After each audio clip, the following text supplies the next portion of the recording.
and gentlemen, boys and girls, 3 days left of my 365-day project where I did a video or a podcast or an article, a piece of content every day for a year. I'm super excited. I'll do a special video when I finished it, but for today, let's get into this.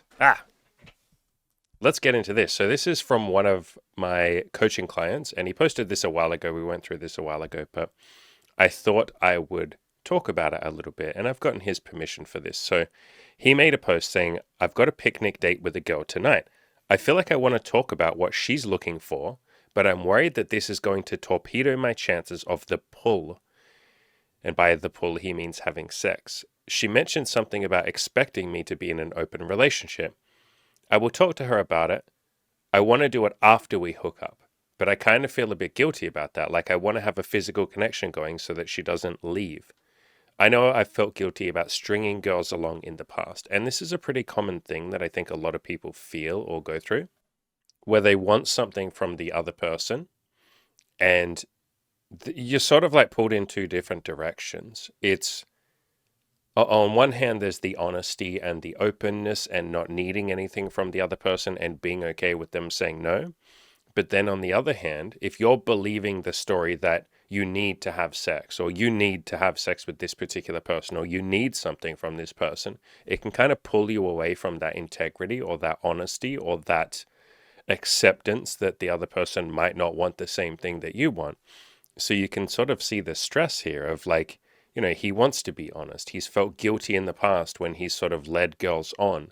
And, for context, what he's talking about here is he's sort of feeling like, maybe I should just have sex with her and then tell her that I want an open relationship or that I want to see other people. But he in himself has felt guilty about that in the past. And for more context, this is a guy that was sort of taking his first few steps into honesty and being open and being authentic and just saying what he wants and being okay with the other person sometimes not wanting that, and maybe they leave. And so we had this big conversation about it, like on one of our group coaching calls. But with this post in particular, I replied to his post and, I said, why would being honest torpedo your chances? Look at all of the men around you, including myself, being deeply honest with women. And if anything, it increases our chances with women. It's not so much about chances or any of that kind of stuff. It's more just you be your honest, authentic self. And if someone is open to that and they want the same thing as you, beautiful. Then you guys will do something amazing together. If not, they will leave and you'll go, or you'll leave and you'll go and find the next person. So we all sort of gently pushed him towards honesty. And he was very much wanting to be more honest. I think he was just sort of stuck in the old paradigm, which a lot of people are if we scroll back up of, I will lose somebody if I'm honest with them. Or if I actually say what's on my mind and speak my integrity and speak my truth, the other person might not like that and they leave. And then it's like, well, that wasn't going to be much of a relationship in the first place, was it? If they don't want the same thing that you want, what's the alternative? Lie to them for a while, hope that they get feelings and that they stick around out of obligation or out of feelings. As he's sort of identified himself, that makes him feel guilty. It doesn't make him feel very good. It's not acting with power. And when I say power, I mean the power to walk away. Power. It's not acting with self-love. It's not acting with integrity. It's acting more with manipulation or with force. So, we had this conversation and then he made this great post a little bit later where he said, so I was hella honest. The picnic was super cute. Then she came back to mine and we put something on the TV. We sat around chatting for a little bit and I was really in my head. Like she was sort of sitting closed off and I can tell that she's nervous and fidgeting. I kind of zoomed out a little bit and I thought, this girl has come back to my place. Surely she must like me some amount. Yeah, I say that all the time, Men and women, this applies to all of you. If the other person is even going on a date with you, to some extent they like you, It doesn't mean that you guys are going to have sex together. It doesn't mean that you're going to get married or whatever it might be that you might ultimately be looking for.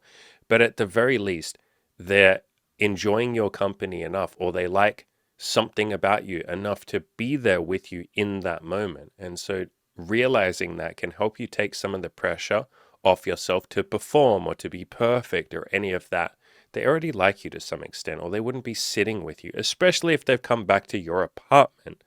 They've literally said, yes, I would like to come back and be alone with you in a place where sex might happen or making out might happen, where we might go to the next level or we might do the next stage. So they obviously like you to some extent. So he goes on to say, so I had a conversation with her, basically saying that I was super nervous, yet that was something that we'd encouraged him to do. We were like, dude, if you're really nervous and you're anxious and you're putting all of this pressure on yourself to perform, why don't you just be honest about that? Just be like, yo, I'm feeling super nervous. How are you feeling?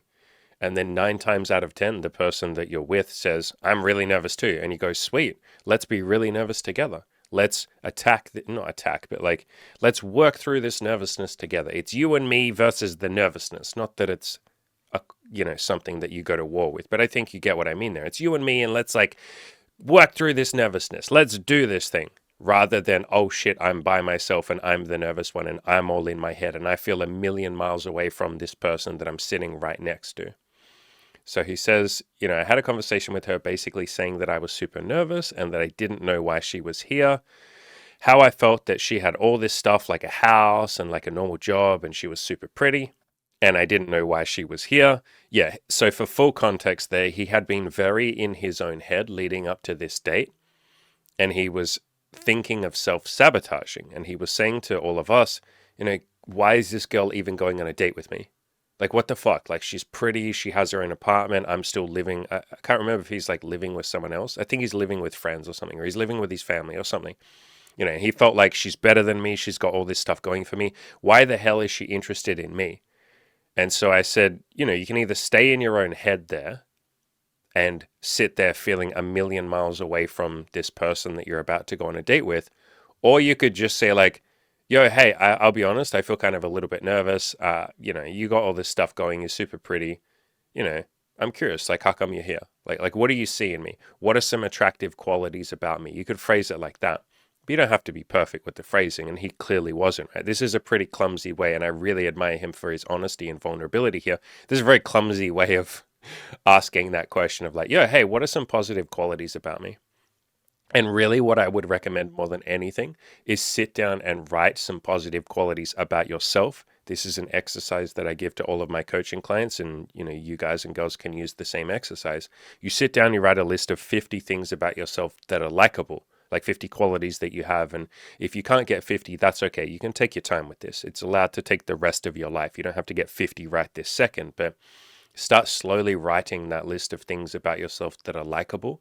And that's essentially you building a list of evidence for your own self-esteem. You're putting a case together for your own self-esteem. So that's what I would recommend. But you can also just ask other people, like, yo, hey, how come you're here? Why are you on this date with me? What do you like about me? Like, I'm curious. And then you can be kind and say, like, here's 5 things I like about you. I'm curious, like, what you see in me. You can even be honest about it and break the meta, so to speak, and break the fourth wall and say, yeah, I'll be honest, I haven't always had the strongest self-esteem. It's something I'm working on, I'm improving. I'm really curious, like, would you mind telling me, if it's not too awkward for you, can you tell me 3 reasons why you're on this date with me? Like 3 things about myself that you think are likable. I'm trying to put together like a little evidence list and build my self-esteem. And if you want to, I can give you 3 or 5 things that I like about you. And like, who the hell's going to say no to that? No, please don't give me compliments, and I'm not going to give you compliments back. So you can dig deep and find this evidence, or ask other people to find evidence. Anyway, he's done a very clumsy, honest version of it, which I fucking love. Anytime someone's like unbelievably clumsy with their honesty, which I always was at the start, and I still am now at times, I fucking love that, because that's the beautiful shit. When you just dive headfirst into that honesty and you're like, I'm going to give myself permission to suck at this. It's not going to be pretty. I might fumble it and just be so unbelievably awkward, but hey, that's where the real magic is. So he's dived really deep, or dived headfirst into this honesty thing. And he's even said, I don't know why you're here. You're not going to get a more clumsy phrasing of it than that, which I absolutely love. So anyway, after we hooked up, so they even fucking start making out and hooking up a little bit. She told me that she thought I was attractive, blah, blah, blah. And I asked her if we could go upstairs a couple times. I'm not sure if they had sex or if they made out. It doesn't really matter for the purpose of this story, does it? I think he ended up seeing her again a few more times anyway, so. But he said, it's pretty wild that I can just do that. A part of me hates not being smooth, but it's better than not making a move, Thanks, Andy. And, it wasn't just me, it was everybody else in the coaching group. But yeah, like there's no You can be smooth if you want to, but this was a guy who'd put so much pressure on himself to be smooth. It was one of his big maybe sticking point isn't the right phrasing, but it was something that he put a lot of pressure on himself that he had to be this like smooth Casanova, and that he wasn't allowed to admit if he was nervous. He was never allowed to be, unsmooth. He was never allowed to be awkward. He was never allowed to be a little bit cringeworthy at times. And like all of these things, we just sort of gave him permission to suck. And we were like, bro, what is the worst thing that happens if you're a little bit awkward? And we got him to go through the exercise of like, what's the worst thing? What am I actually so afraid of? Like, what bad thing happens if I'm awkward? Well, she might think I'm a little bit awkward. And then what happens? Well, she might not want to have sex with me. Okay, cool. Then what happens? Well, I guess maybe I would then just get to know her a little bit more before we have sex. And maybe we'd go on a couple more dates. And eventually I would calm down and become a little bit more confident. And then maybe we would have sex. Or we just wouldn't have sex because she finds me so unbelievably awkward that she just can't deal with it. Which, by the way, most people are pretty nice and they're pretty accepting of some awkwardness and some cringe. And like most people aren't that fussy that they're like, oh, you're slightly nervous. Goodbye, bitch. That was your one fucking chance with me. Sorry, I'm too good. I don't accept like nervousness. Like, there aren't that many people like that. And if you ever do meet someone who's like absolutely not okay with even the slightest bit of nervousness, beautiful. They're looking for someone who's super confident. That's not you. There's nothing you can do to pretend to be. You can fake it, but like faking confidence is the biggest sign of a lack of confidence. The real ownership of a lack of confidence is actually, ironically, quite confident. In other words, what I'm saying there is if you just go, look, I'm pretty fucking nervous, but I'm doing my best and I'm improving. People are like, wow, that's weirdly confident. If you literally admit that you're not confident and you just fucking own that, that's a weird form of confidence, or a roundabout way of form of confidence. But point is, most people are pretty okay with you being nervous. But when you're able to actually really embrace that and just say, hey, I'm fucking nervous. Yeah, I'm working on my self-esteem. Can you give me 3 reasons why you like me? What are 3 likable qualities of me? And I'll give you 3 back too. And it can be a fun little nice thing that we do for each other. And you start building that self-esteem and showing yourself the evidence. Because don't just take my word for it. I'm just some bald guy on the internet. Don't take my word for it, but show yourself some evidence that most people don't mind if you're not that smooth. And nothing terrible happens if you meet someone who's like, nope, you're not smooth, goodbye. They leave and they go and find what they want. And then you are free to now go and find who you want to find or what you want to find, which I'm assuming most of you want someone who doesn't mind that you're not awkward, that you're not smooth. And so if someone does meet you and they hate your lack of smoothness and they run away, you can be grateful for that. You've been spared from having to keep up this fake persona of confidence. They've literally saved you from having to pretend to be confident. Isn't that beautiful? I would fucking send them a text message and say, thank you for sparing me. I'm really grateful that you left or you broke up with me or you ran away. Thank you. So I gave him a little message and said, thanks, congratulations, good job. I asked him if I could read this out. Obviously, he said yes. And, I said to him, this is the beginning of a next chapter of your life, a chapter without that pressure to be Isn't that hilarious, ladies and gentlemen? Is that not hilarious that I swear to God, I did not do this on purpose. I accidentally misspelled the word perfect. Ladies and gentlemen, this is like a fucking sign from the universe or some shit right there. I swear to God, I did not mistype that. How did I do that? F and C are close to each other on the keyboard, aren't they? They're right next to each other. Okay. So a chapter without the need to be perset. That's actually funny to me. I swear to fucking God, I did not do that on purpose. A chapter without the pressure to be perset. And instead just being honest and real with people. I mean, that's what we're all here for, right? You guys and girls watch my content.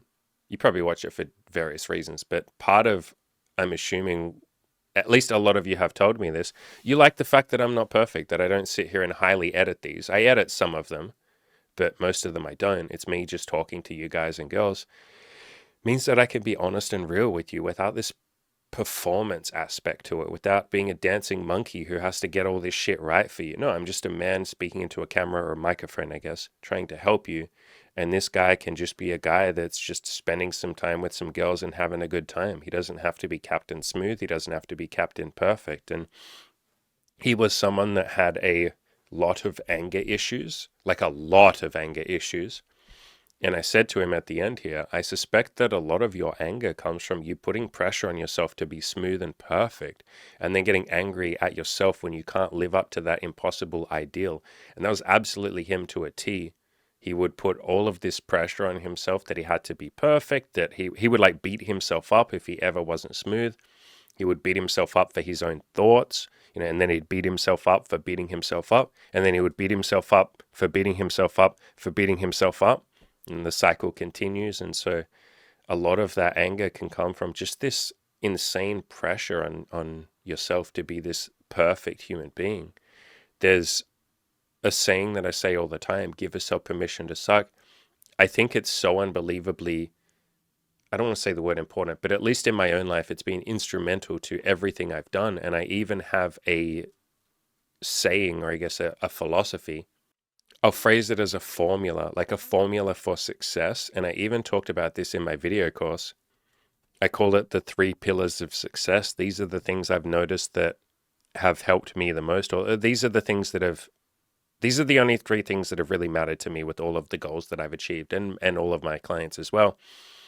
Give yourself permission to suck at the start, just take some baby steps towards your goal, and don't quit. Like, those are the only things that really matter. And there's different ways of phrasing those things.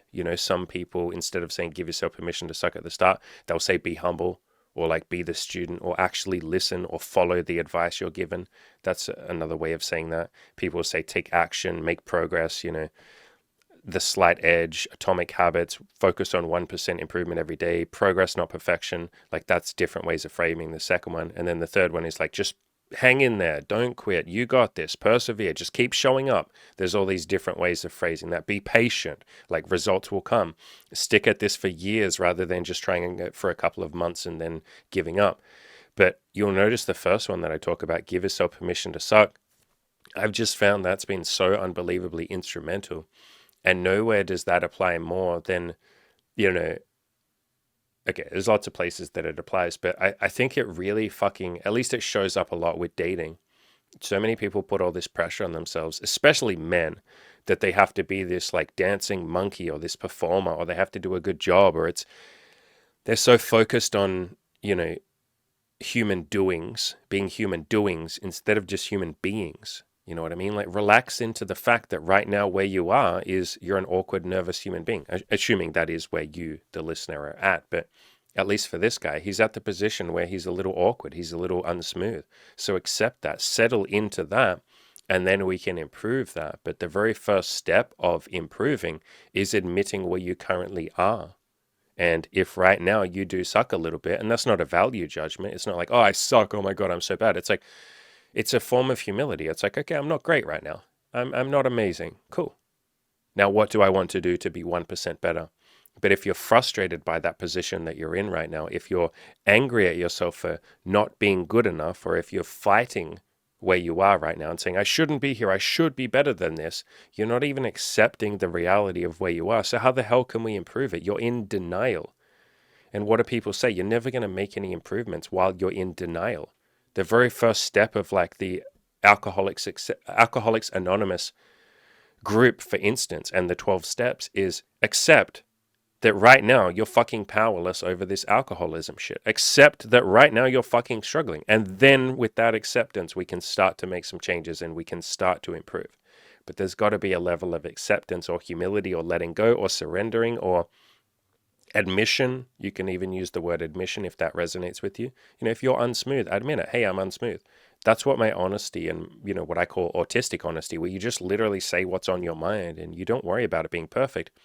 That's the purpose of that. That's why I have that in the first place. So I say to other people, if I'm nervous, I'll just say to other people, hey, I'm a bit nervous. Like, I'm just breaking that fourth wall. I'm admitting where I currently am right now at this moment in time. And I'm present for this moment in time. I'm not wishing I was somewhere else. I'm not wishing I was in the future. I'm not wishing I was more confident. I'm not wishing I was someone else. I'm not wishing I was a more confident human being. I'm saying right now, in this moment, in this present moment, this is how I'm feeling. I'm fully welcoming the emotions that I'm feeling. If that's nervousness, if that's fear, if that's anger, if that's frustration, if that's sadness, if that's grief, whatever I might be feeling, I fully welcome that emotion. I accept that emotion. I'm fully on board and okay with that emotion. In fact, I love that emotion because it's the present moment. It's what I'm fucking feeling. And I feel that. And then I go, okay, what would I like to do now? Would I like to do something to feel a little better? Would I like to do something to improve myself? Would I like to be a little more confident? Would I like to suck a little bit less? Would I like to be a little bit less nervous? What would I like to do now? But that first step has got to be, well, there is no change unless that first step is admission. If you deny where you are right now, if you're like, nope, I'm great, I'm confident, if you have that fake bravado or that fake like alpha male, that mask, that pretending, if you're in that position, how the hell would you improve? You cannot improve unless you admit that you would like to improve. And part of admitting I would like to improve means right now, I think I can do a little bit better. Or a better way of phrasing that is where I am right now, I think in the future I can be in a slightly better position. That's an admission. That's a surrendering. That's a letting go. It's again, admission is probably the word that resonates best there, at least for me. It's an admission. Here is where I am right now. In the future, I would like to be in a slightly better place or a slightly different place. But here is where I am right now. But with denial, you're saying, no, I'm good. I'm fine. Everything's fine. And then if someone comes along and says, hey, would you like to be a little bit more confident? You're like, no, I'm good. And so there's got to be that admission or that surrendering, I guess, to the present moment and where you are. So many people fight, and it's the reason why they never improve, because they're fighting it, or they're so hopeless and so stuck in their stories or their feelings or their thoughts or their beliefs or whatever, that there's no admission of like, yeah, you know what? I do kind of suck with where I am right now. I'd like to improve a little bit. And so it's got to start with that surrendering. So yeah, hope this was interesting or helpful. Again, big shout out to this guy. What an absolute fucking trooper. Like, especially the way he phrased it to her, right? Like so clumsy, so just like perfectly awkward, so amazing. Like I'm so in awe of anyone who has this level of courage. Because this is what it was like for me at the start too. I was so clumsy with my honesty. I didn't know how to phrase things. Like how the hell would I know how to phrase things in a non-clumsy way? It was just like blunt and weird, and like all the times when I would say to girls, I kind of want to have sex with you. And I just like fucking blurt it out. Or if I wanted to start talking about sexual stuff on a date, I didn't know how to fucking phrase it in a non-clumsy way. So I just would be talking about like, what are your favorite hobbies? And then I'd be like, do you have any sex toys? And some of the girls were like, what? And I'd be like sex toy, like vibrators. Do you have any like vibrators? And we'd just be like at a fucking cafe out in public, and we'd just been spending like an hour or two talking about hobbies and what do your family do for work, and do you like growing up in this city? What sex toys do you have? Because I didn't know how to fucking be honest. I didn't know how to start talking about sex or the things that I wanted to talk about. I didn't know how to talk about open relationships. So like the first few times I would ever tell a girl, like, by the way, I'm non-monogamous, I like to date multiple people, I didn't know how to phrase it. I was literally just like, so I usually sleep with, I'm seeing more than one person. I'm seeing more than one person. And they'd be like, what does that mean? And I'd be like, well, I'm like some, like having sex, like with like other girls. Are you okay with that? And they'd be like, yeah, I guess so. Or one or two of them would be like, no, I don't think that's what I'm looking for. I think I'm going to go a separate way. Cool. But I was so clumsy with this shit at the start. I was so unbelievably awkward. I didn't know how to fucking phrase this. And so this stuff comes with practice. I did a podcast a while ago. It's on Spotify. It's not on YouTube. I have sort of extra content on Spotify. And the podcast was called something like Confidence is Something That You Earn. And so confidence, you can try and fake it, but that's not confidence. Everyone can tell that you're not confident when you're faking it. You look less confident when you fake it. And you're doing your best when you fake confidence, but it's not real confidence. It's not that peaceful confidence of knowing that you know what you're doing. And that is something that's earned. That feeling of I know what I'm doing, that deep confidence is also called competence. Like confidence is competence, or competence leads to confidence. If you become competent at something, like you're decent at it, you've done it enough times that it's a habit, you know what you're doing, you're pretty okay at it, confidence comes with that. It's like a relaxing into it. You relax, you let go, you're peaceful, you go, yeah, I think I know what I'm doing with this thing. That's confidence. And if someone comes along and says, I don't think you know what you're doing, you're like, maybe, but I think I'm doing okay. Like there's no battle there. But if You're faking confidence, and someone comes along and says, I don't think you're confident. You're like, yes, I am. Yes, I am. How dare you? I'm fucking how dare you? And you have like an existential crisis because you're not really confident. So confident is something that's earned. It comes with practice. It's really the only way to be confident at something, and everything else is just fake confidence and bravado. And nothing wrong with faking it. You know, anyone who does that is doing their best, but the real deep confidence comes with practice. That's why my number one freaking philosophy, or my starting philosophy, is give yourself permission to suck, because you're probably going to suck.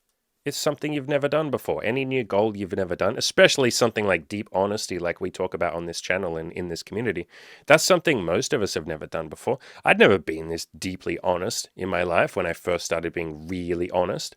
I hadn't freaking done that. It was really hard. I was really scared. I really sucked at it. I sucked at this YouTube channel when I first started being really deeply honest and doing like very deep videos. And well, I started with my articles and my blog, but doing very deep, vulnerable, I guess you could say, but open is probably a better word, open articles where I poured my heart and soul out into my writing. And I bared myself, I laid myself bare to all of you. And I said, here is me. Please be kind and please don't fucking hurt me because I'm really vulnerable right now. I wasn't good at that. I was clumsy as hell. So give yourself permission to suck. It's really the only way that you're ever going to get started. Like, if you, because again, if you don't give yourself permission to suck, if you say, no, I have to be perfect, then you won't start. Because part of starting is an admission of, I'm not where I want to be, or in future, I would like to be somewhere a little further along. There has to be an admission in that. There is some sort of admission that right now, maybe you're not perfect. And not that we ever become perfect, but you get what I mean. If you want more on this, grab my new, sexy, snazzy, amazing video course called Play to Win, How I Built a Winner's Mindset. I'll leave a link in the description below to that. You can pay whatever you would like to pay for that. I've had a few people pay $30. I had someone pay $50, which I'm super grateful for. But even if you only want to pay $1, that's absolutely beautiful. Got lots of chapters about everything that we've just talked about here. As always, ladies and gentlemen, let me reset to the middle. Go out there, crush those goals. And probably the next video is going to be like here's my 365. It's all over. I guess we can run through like all of the content that I've done. I've kept a spreadsheet of like everything I've done with links and all of that. I'll probably post that and we'll talk about it. We'll do a little like reminiscing. I don't think I'm going to have a lot to say other than I'm grateful for all of you. It's been a fun, wild ride. This was my third 365. Oh, that's what we can do. Okay. How about we go through the first two 365s? That'll be fun. We'll go through all three of them. That'll be fun. That'll be really fun, yeah. All right. I'll do that. Coaching down below. There's links to coaching if you're interested in coaching. Links to this video course. As always, go out there, crush those goals. Have a bloody good time doing it. Okay, thank you. Goodbye. All right, see you. Goodbye. Bye-bye. Bye-bye. Why are you still watching this video? Click off. Click pause. Click stop. I can't stop this video. It's up to you to stop this fucking video. Why is it my job to end the video for you? If you really want this to stop, you hit stop. Hit stop. I'm going to leave this going and you're going to be the one that hits stop. I'm more stubborn than you. You think you're more stubborn than me. Stop the video. It's getting really fucking awkward right now. Fine. Fuck you. Actually, I take that back. I love you. Sorry for the fuck you, but you're responsible. Stop this video when you're ready to stop this video. I'm leaving. I'm just going to let this play. This is on you. If you sit here for the next 5 minutes watching this blank space, that is 100% on you, you weirdo. You're not weird. I'm sorry. I take that back. I love you, but it's on you.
What the fuck? Are you still here?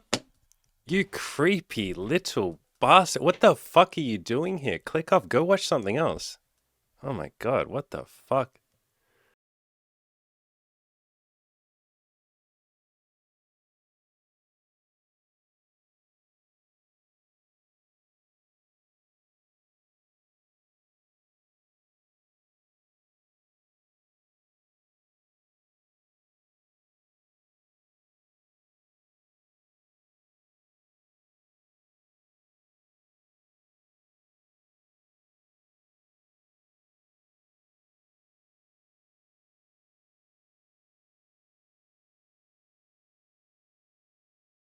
And guess what? Because you're an absolute legend and you stuck around to the end, you get to hear about my amazing one-on-one coaching deal that I'm offering just for a limited amount of time. Oh my God. That's right, I'm offering one-on-one coaching with me and access to my group coaching program. You get to sit down with me and do a one-on-one call every single week, as well as a group coaching call every single week. You get access to me every single day. You can send me messages. I will get in there. I will build you that amazing life that you have been dreaming of, whether that's sex, whether that's dating, money, relationships, happiness, peace, whatever it might be that you want. Let's make it happen together. And if you pay in full, you get an extra 4 weeks instead of the usual 3 months. Here is just a little bit of what some of our clients have achieved. Taylor had a threesome, tons of sex, embraced honesty with girls he's dating, embraced peace and love, and he's a coach in our program too. Laz, look at this handsome guy, and I'm not just saying that because he's bald. He more than doubled his monthly income, earning $45K a month. He had a ton of sex, embraced honesty, and did so much more. Corky had a threesome, sex with 7 women. We helped him start his own business, and he learned to love himself. And look at that cool BDSM picture. Legend. All of that and more is yours for $20,000, and we have payment plans as long as you pay $10K up front, and we can negotiate the rest of the payment plan. Link in the description below. Click that, mention that you want one-on-one coaching, and let's do something amazing together. Limited time only. This is the only time I'm going to offer this. Let's go, baby.